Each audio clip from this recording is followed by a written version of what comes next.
And welcome. मैं अनिल शर्मा, आप देख रहे हैं राज समाचार। मेरे साथ है पत्रकार वही भास्कर के राजकुमारी शर्मा। आपका बहुत बहुत स्वागत है बॉस। नमस्कार। नमस्कार।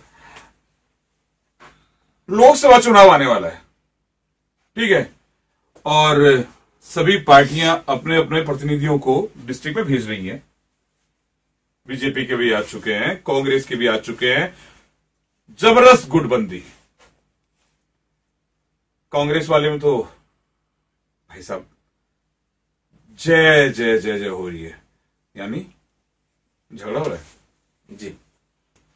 दो बड़ी पार्टियां हैं जी, बीजेपी और कांग्रेस जी। गुट दोनों ही है यहाँ पे। गुटबाजी तो रहेगी क्योंकि दावेदार हैं, तो गुटबाजी तो देखो ठीक है, हर आदमी की उम्मीद रहती है कि टिकट। चलिए पहले कांग्रेस की बात कर लेते हैं। हाँ। राजवाड़ा वाला जो शीशराम जी के बेटे की बहू है, श्रवण कुमार, सुरेश कटेवा, 3-4 लोग और भी हैं जो टिकट का दावा कर रहे हैं। आप शायद नाम बोल रहे हैं पूर्व प्रदेश अध्यक्ष कांग्रेस के डॉक्टर। और हाँ, डॉक्टर चंद्रभान भी है जी। 2 बार कांग्रेस के लीडर आ चुके हैं इसके लिए यहाँ पे, और दोनों बार ये मीटिंग हंगामेदार रही। तो देखो, मैं तो ये मानता हूं कि वो तो एक तरह की औपचारिकता है। अच्छा। इससे टिकट का फैसला नहीं होगा। अच्छा। टिकट का फैसला आला कमान करेगा, ये एक साफ शब्दों में है। एक कल भी एक मीटिंग हुई है, उसमें कई तरह के हमारे मुख्यमंत्री जी जो लीड करते हैं कांग्रेस को, अशोक गहलोत, उनका भी बयान आया है कि भाई मंथन किया जा रहा है। तो मंथन तो देखो ऊपर के स्तर पर होगा। मैं तो ये एक साफ एंड क्लियर बात, पार्टी अपने स्तर पर सर्वे, यानी ये जो हो रहा है ये खाली औपचारिकता ही हो रही है। औपचारिकता भाई आना है, चाय पीनी है, लोगों से बात करनी है, सरक जाना है जी। यानी टिकट तो सब कुछ ऊपर से है जी। आपको क्या लगता है कांग्रेस से? पहले कांग्रेस टिकट की बात करें ना। कांग्रेस में देखो एक ओला बड़ा नाम है, शीशराम जी ओला, जो राजनीति। मुझे तो ये लग रहा है कि जो पिछली बार चुनाव था जी, वही इस बार होगा। इधर संतोष अहलावत, उधर राजवाड़ा वाला। देखो बीजेपी के काफी एक बयान आ चुके हैं कि बीजेपी में काफी सांसदों के टिकट कर सकते हैं। तो अब कौन से जिले का नंबर आ जाए वो एक देखने वाली बात रहेगी, क्योंकि नहीं, मैं चलिए अपन तो खाली झुंझुनू की बात कर रहा हूँ। झुंझुनू में तो सर्वश्रेष्ठ सांसद कौन? संतोष अहलावत जी। एमएलए भी रह चुकी हैं जी, खूब वोटों से जीती भी हैं जी। तो भारी तो पड़ती है ना? नहीं भारी, लेकिन देखो पिछली बार की परिस्थितियां कुछ अलग थी। हाँ, पिछली बार परिस्थितियां अगर आप देखो तो डॉक्टर साहब वोट तो मोदी के नाम से ही आने हैं ना। चलिए अच्छा, नवलगढ़ के अंदर कांग्रेस थोड़ी जीते है। नवलगढ़ में, जैसे नवलगढ़ की बात कर लो, नवलगढ़ में कांग्रेस थोड़ी जीती। नवलगढ़ में तो डॉक्टर राजकुमार जीता है। ये जो वोट बैंक है, जो उनका वोट बैंक था, जो उन्होंने 2 लाख से ज्यादा वोट लिए थे, वो प्लस कहाँ होते हैं, सबसे बड़ी मायने ये चीज रखेंगी। ऐसा नहीं है कि देखिए 2 चीजें होती है इसके और अंदर। एक नहीं, मैं नवलगढ़ की बात कर रहा हूँ। नवलगढ़ में पिछली बार जब डॉक्टर राजकुमार शर्मा चुनाव लड़ा था इंडिपेंडेंट जी, तब वोट कमाए थे लोकसभा में, लेकिन जीते वही थे नहीं लोकसभा में जी। हाँ, कुछ वोट बैंक का प्रतिशत कम हुआ था ना। लेकिन देखो दोनों फर्क है, एक आदमी विशेष पे भी डिपेंड करता है। पिछली बार राजस्थान में सत्तारूढ़ थी बीजेपी, तो उन्होंने 25 में से 25 सीटों पर चुनाव जीते थे। क्या आज वो परिस्थितियां रहेगी? सर कुछ भी हो सकता है। नहीं, वो नहीं रहेगी परिस्थितियां, क्योंकि सत्तारूढ़ पार्टी का काफी फर्क पड़ता है। लोग जुड़ना चाहते हैं सत्तारूढ़ पार्टी से। विजेंद्र रोड़ा है, 40,000 वोटों से जीते जी।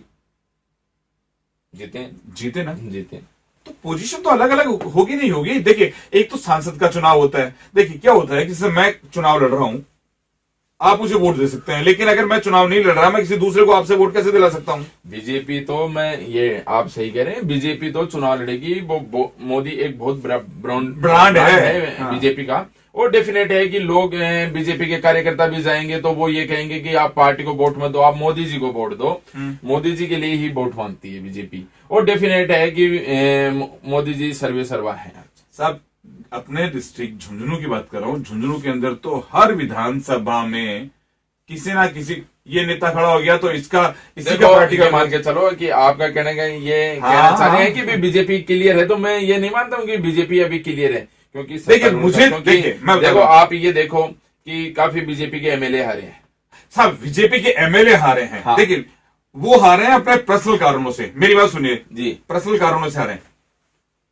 नरेंद्र जी जीते जी, रीटा क्यों हारी आपको अच्छी तरह मालूम है। गुटबाजी है ना, गुटबाजी। रीटा ने सीधा आरोप लगाया था ना एक बड़े नेता पर, ठीक है। श्रवण कुमार ने किस पे आरोप लगाया? नहीं मेरी बात सुनिए, एक नेता पर जी। देखिए बहुत बड़ा फर्क पड़ता है, सारा खेल गुटबाजी पे चलता है, ठीक है ना। यहाँ उदयपुर वाटी, लेकिन आप ये इग्नोर नहीं कर सकते कि जो अपना शेखावाटी का बेल्ट है वो कहीं न कहीं एक कास्टिज्म को लेकर भी वोट बैंक होता है, तो इसको आप दरकिनार नहीं कर सकते। भाई साहब कास्टिज्म को होता है तो पहले जाट से जी, संतोष सहलावत और जी शीशराम जी के बेटे के बहू दोनों जाट थे जी। कास्टिज्म जी, दो फटेंगे, लेकिन उनमें भी एक हल्का एक भारी, लेकिन अदर कास्ट भी तो है ना बॉस। हाँ, तो वो अब सब कुछ भी हो सकता है। देखिए यहाँ तो खाली मोदी फैक्टर काम करता है ना। मोदी फैक्टर निश्चित रूप से इसको कोई नकार नहीं सकता। नहीं तो अगर ऐसी बात अगर मानते हैं तो 25 का 25 आपके हिसाब से, तो अगर लोग ये कहते हैं तो 25 तो मैं नहीं कह रहा, मैं तो खाली झुंझुनू की सीट पे पहले तो बीजेपी का ये होगा कि बीजेपी की टिकट किसको मिलती है। सब दो मेन दावेदार आ रहे हैं, संतोष सहलावत या नरेंद्र कुमार जो मंडावा से विधायक। नहीं अभी आप अगर भामू जी की बात करोगे तो भामू जी तो सब वैसे ही चुनाव नहीं जीते हैं, तो टिकट कैसे आप एक नाम भी भूल रहे हैं, प्रेम सिंह बाजोर। अरे हाँ, प्रेम सिंह बाजोर। प्रेम सिंह बाजोर जी ने काफी सैनिकों के लिए काफी वर्क किया है और काफी लोगों से अटैच, एक उन्होंने शुरू से ये करा है कि अगर बाजोर ने साफ शब्दों में कहा कि अगर पार्टी मेरे को टिकट देती है तो मैं झुंझुनू लोकसभा का चुनाव निश्चित रूप से लड़ूंगा। और उनका अभी आप देखते हो मीटिंग में नाम भी है। सब मीटिंग में नाम हो, ये तो मुद्दे अलग अलग होते हैं। भारी का मुद्दा एक सेकंड में बन जाता है। नहीं, मुद्दा वो तो पार्टी तय करेगी कि भारी को देनी है नहीं देनी है। हाँ। एक नाम और चल रहा है, आप शायद भूल रहे हो, डॉक्टर दशरथ सिंह शेखावत। उन्होंने काफी यहाँ पर पार्टी को एक मजबूती दी थी संगठन। लेकिन साहब इस 5 साल के अंदर वो झुंझुनू से गायब ही रहे। खाली एक अंत्योदय रैली करी थी उन्होंने, अंत्योदय जो उसकी जो भैरव सिंह जी की जो योजना थी अंत्योदय वाली, जो उसको लेकर के खाली एक गांव में फिरे हैं। लेकिन दशरथ सिंह 5 साल से गायब नहीं थे क्या? गायब थे, वापस आ गए। यानी मैं गायब रहूंगा और वापस आ जाऊंगा, जनता वोट दे देगी और सरकार टिकट दे देगी। वो तो पार्टी नहीं, आपको खाली अगर सोच की बात कर रहा हूं, ठीक है। दशरथ जी ने यहाँ नहीं, नाम उनका ये नहीं है कि टिकट उनको ही मिलेगी। हाँ, एक उन्होंने टिकट की दावेदारी पेश की अपनी। हाँ, और अगर कास्टिज्म में देखें तो जाट भारी पड़ता है, वो तो डेफिनेट है, डेफिनेट है। यहाँ सैनी को टिकट भी दी जा चुकी है, नहीं जीते जी, दी जा चुकी है ना भाई। देखो आप पहले की राजनीति काफी कुछ हद तक अलग थी। पहले सिर्फ एक दिग्गज, जो राजनीति के दिग्गज शीशराम मोड़ा, तो उनका एक बच्चे का वो गांव, मैंने तो बड़े बुजुर्गों से सुनाया था कि भाई गांव के प्रत्येक आदमियों को जानते थे, तो सीधा ही उनकी एक कनेक्टिविटी थी। तो उस समय की आज की परिस्थितियां काफी कुछ हद तक भी चेंज। कंक्लूजन बताइए इस बार क्या होगा? देखो पहले टिकट नहीं, टिकट किसकी लगती है आपको? देखिए मुझे जो लग रहा है ना कि चुनाव इस बार भी वही होगा जो पिछली बार होगा। जाए तो कांग्रेस की टिकट में मेरे को तो ये लगता है कि राजबाला ओला का कुछ पलड़ा भारी लगता है। और बीजेपी में, बीजेपी के अंदर ये सर्वश्रेष्ठ सांसद और राजस्थान की एकमात्र महिला सांसद है संतोष सहलावत, तो उस हिसाब से संतोष सहलावत का नाम प्रायोरिटी में आगे है, सबसे आगे।